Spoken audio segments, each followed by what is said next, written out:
ছেলে আল্লাহ দিলে ভালোই, এক ভাইয়ের এক ফুলা, ছেলে বিদেশ থাকে, বাড়ির কাছে পুষ্কুনি একটা মাইয়া বিয়া দিছে, জামাই বিদেশ থাকে, মেয়েটা বাইতুই তাহে, জামাই এলে আবার যাইব গা। আর সবই ভালা, ছেলেটার বয়স একটু বেশি, মাথায় বয়সটা একটু বেশি, অনেক বছর বিদেশ করছে তো, বাড়ির ঘর দুয়ার করছে, মাথা চুল একটু কম, আর সবই ঠিক আছে।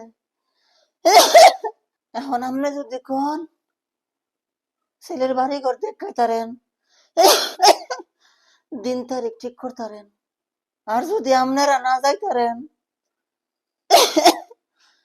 তাহলে এবারে কই আইয়া দেখা যাইতো, ছেলে পছন্দ হইলে আপনারা দেখা দিন তারিখ ঠিক করেন। আচ্ছা তো ভাই সাহেব, ভাই তো মাইয়ার মা আছে, মায়াল মার লগে বুঝা তারপর আমরা কবে যামু না যামু পরে আপনারা জানামু।